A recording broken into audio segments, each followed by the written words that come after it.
Today, we're going to discuss one of the most popular personal finance books of all time, Rich Dad, Poor Dad, by Robert Kiyosaki. In this video, I'm going to give you a summary of the key ideas from this book, so you can understand its lessons without having to read it cover to cover. Chapter 1. Rich Dad, Poor Dad. In the first chapter, Kiyosaki introduces the two main father figures in his life.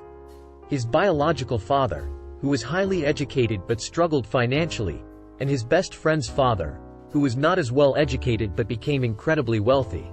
Kiyosaki uses these two contrasting examples to illustrate the importance of financial education and how it can impact your financial success. Chapter 2.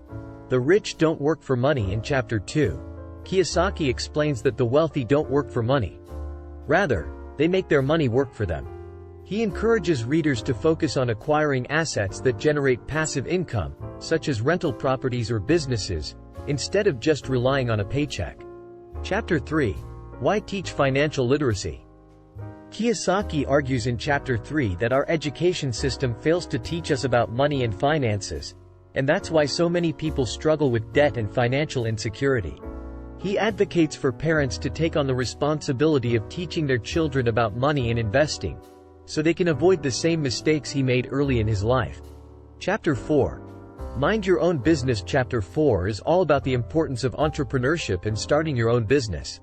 Kiyosaki argues that being an employee is a losing game, as you'll never truly be free to make your own choices or build your own wealth.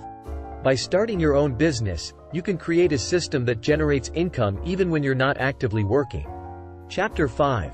The history of taxes and the power of corporations. In Chapter 5, Kiyosaki delves into the history of taxes and how they've impacted the wealthy versus the middle class. He explains how corporations have a significant advantage when it comes to taxes and why it's important to understand this advantage when building your own wealth. Chapter 6. The rich invent money. In the 6th chapter, Kiyosaki explains that the wealthy are able to create money out of thin air by leveraging their assets and taking calculated risks. He encourages readers to think outside the box and find creative ways to generate income. Chapter 7. Work to learn. Don't work for money. In Chapter 7, Kiyosaki stresses the importance of continuous learning and personal development. He believes that the most successful people are those who are constantly seeking to improve themselves and their skills, and that this is a key component of building wealth. Conclusion. So there you have it, a brief summary of Rich Dad, Poor Dad, by Robert Kiyosaki. Although this book is over 20 years old, its lessons are still incredibly relevant today. Whether you're just starting out on your financial journey or you're looking to take your wealth building to the next level, Rich Dad, Poor Dad is definitely worth a read. Thanks for watching, and I'll see you in the next video.